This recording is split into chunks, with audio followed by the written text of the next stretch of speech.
Not all convenience products in the grocery store are created equal. This Walmart Great Value brand pizza sauce is somewhat a decent deal. It's $1.88.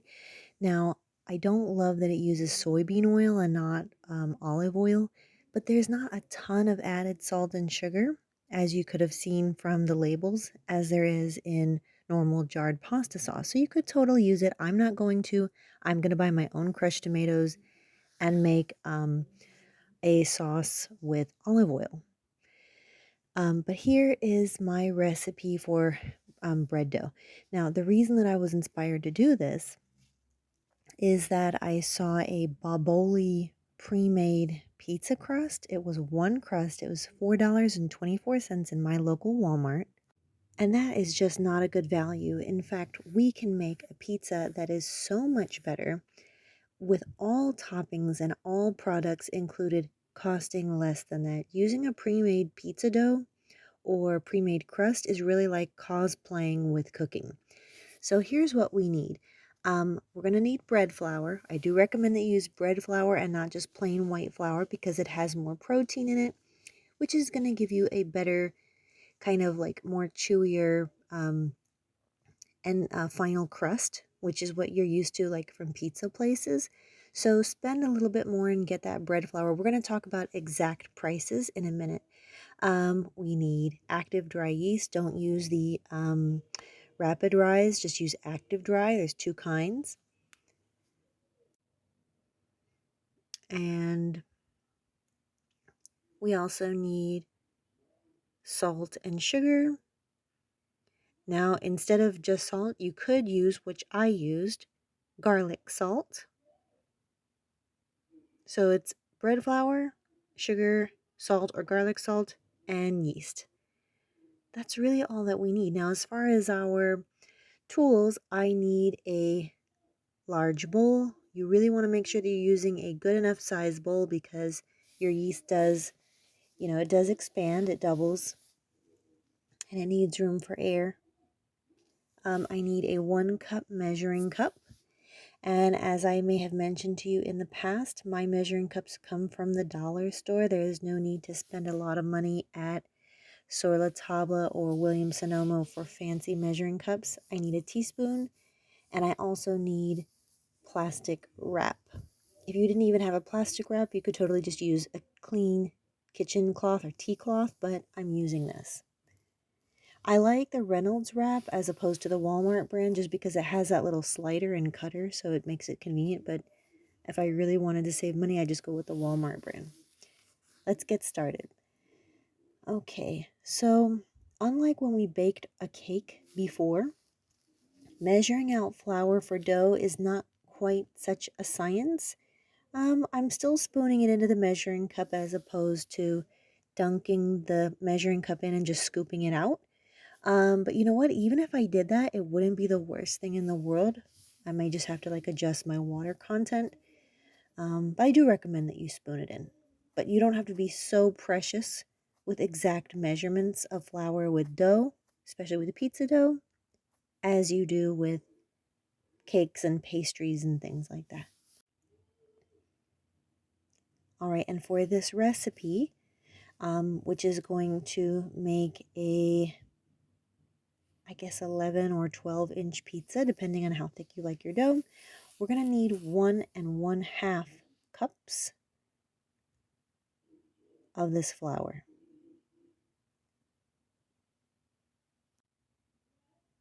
Okay, so there's one. And then we're just going to go in with half of that cup filled for the next round.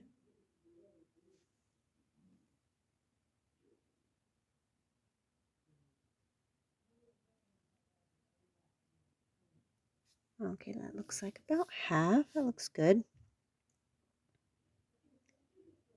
Okay, we're going in with about half a teaspoon of the active dry yeast.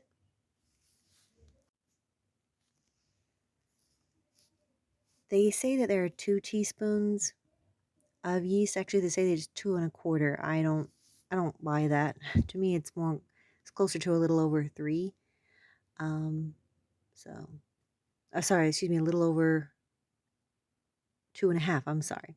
So I don't think you're gonna actually get wait, did I say that? It's like 2, not 2 1/4, it's like 2. So anyway, I think you'll get about 3 to 4 recipes out of each of those little packets. About half a teaspoon of sugar. The sugar is not at all gonna make your dough sweet. It's food for the yeast. You're not gonna taste any sweet effect in your dough, promise.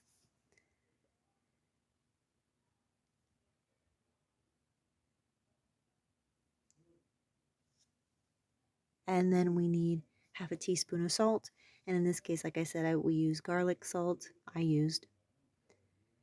So this is so easy to remember this recipe. I'm just going to mix that up. So again, it was 1.5 cups of flour. And then the other things were half teaspoons. Half a teaspoon of salt, half a teaspoon of sugar, half a teaspoon of yeast. So it's 1.5, a half, a half, a half. Can you remember that? 1.5, a half, a half, a half. And then I'm just going to take some water. Now I may end up using up to 1 full cup of water. In most cases, I don't have to. It really depends on the moisture content of the flour. In most cases, I end up using closer to about 3/4 of a cup of flour. But I would just say just go ahead and fill the measuring cup of the full 1 cup with water and just mixing it up. I'm not kneading this at all. I'm just using the same teaspoon here. Just trying to scrape the bottom and make sure I don't have any like dry bits of flour there. This is seriously going to take me like maybe 15 seconds, this part. It's taking me longer because I'm slowing down, obviously, to show you. So I'd actually be doing this. Like this whole process would take me less time if I weren't showing somebody. It will take you less time. Okay, and then so previously I had filled it up about 3/4, so this is the extra 1/4 of a cup. So I actually did end up using 1 full cup of water here. I want my dough to be very sticky. It should not be something that's like pliable that you can handle and kind of knead with your hands. It should be really sticky. It should be a little bit wet. And we're not going to knead this at all.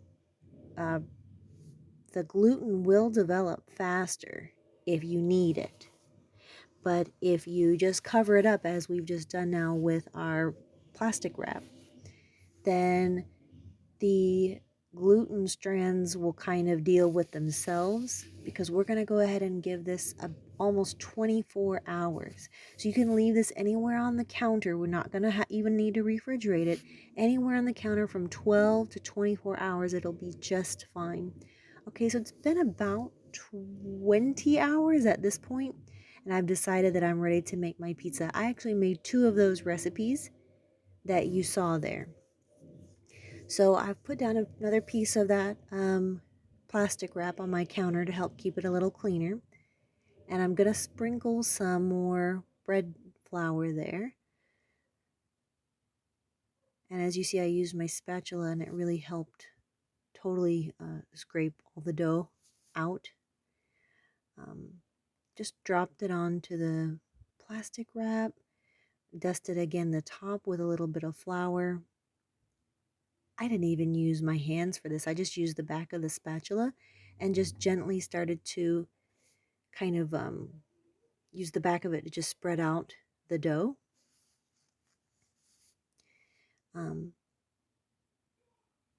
Just getting it ready to go into the pan.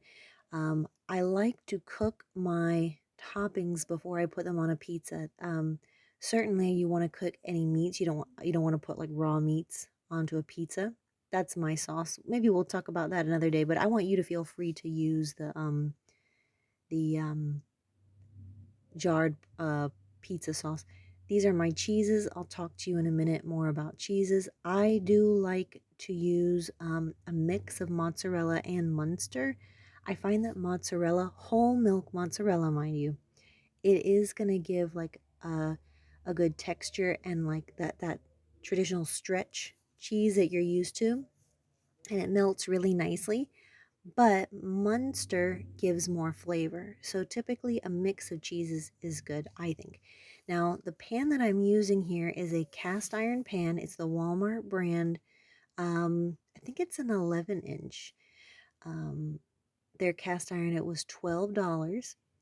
And another thing that I like about Munster cheese is it has a lower moisture content than the whole milk mozzarella, and so you can put it along the very edge there of the pan, and what will happen is that Munster cheese will crisp up and it will fry against the side of the pan, and it'll give you a wonderful fried cheese like addition to your crust. So I know a lot of people when they order pizza out, they don't want to eat the crust.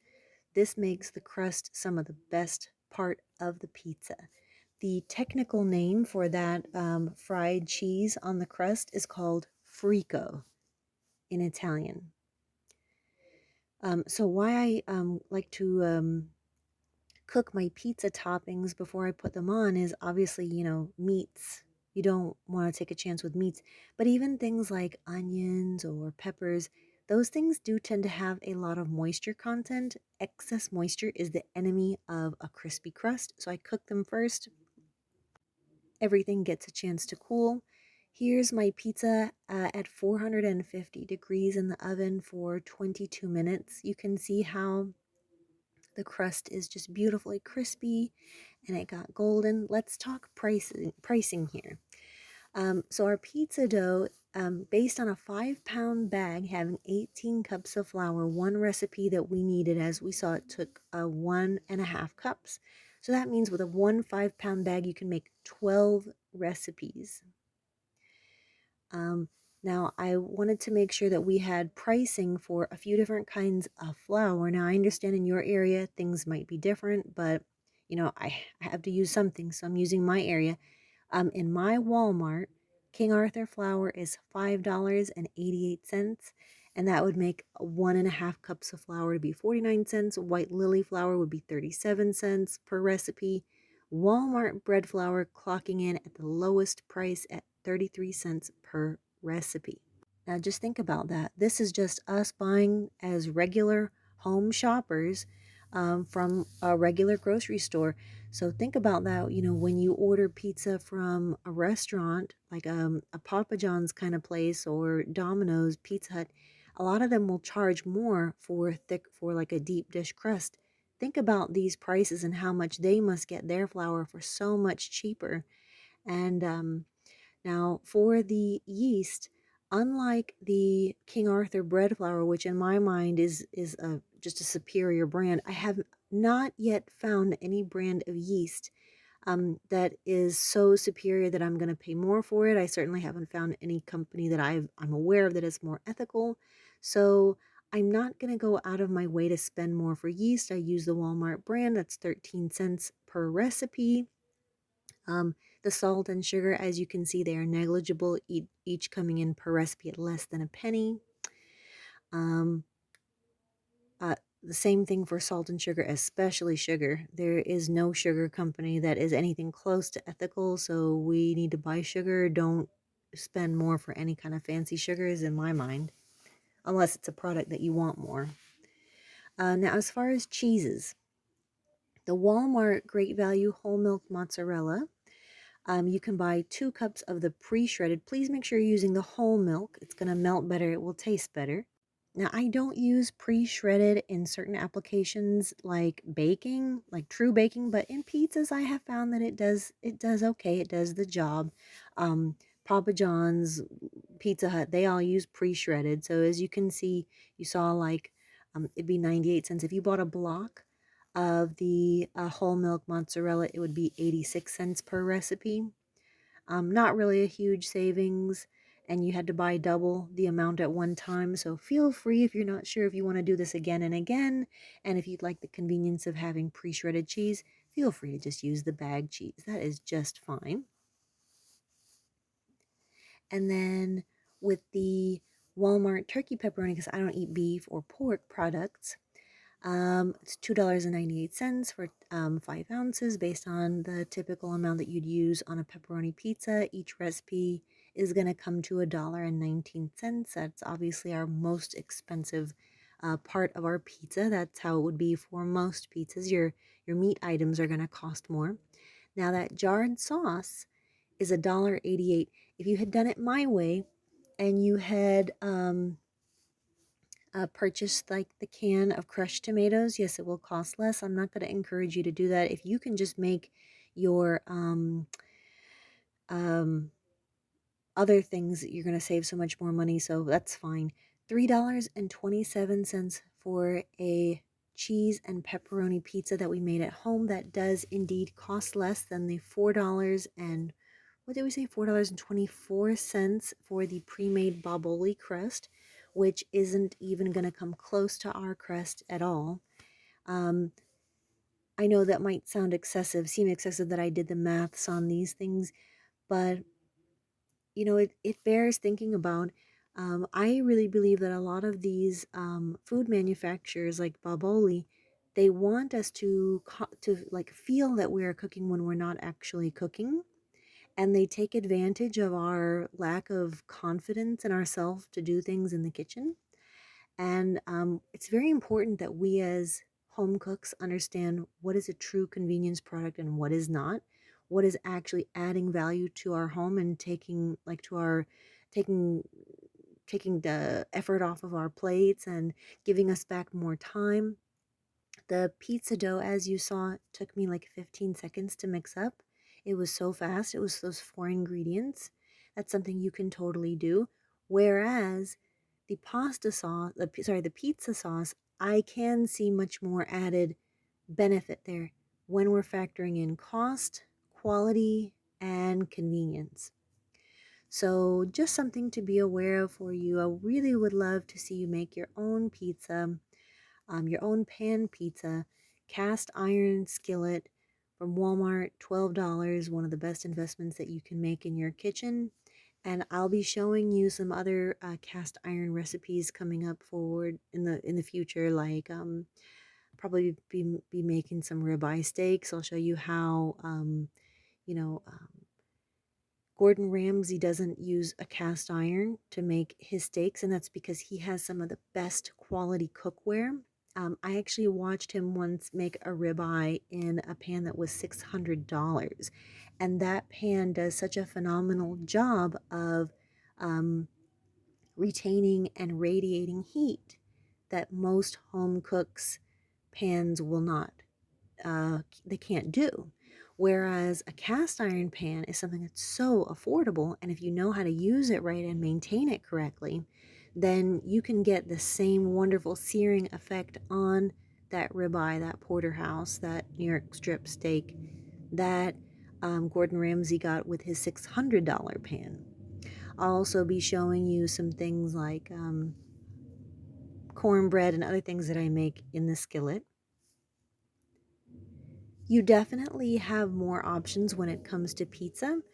I'll probably be showing, within a week or two, I'll probably show like a garlic Alfredo pizza that I make, as well as a buffalo chicken pizza.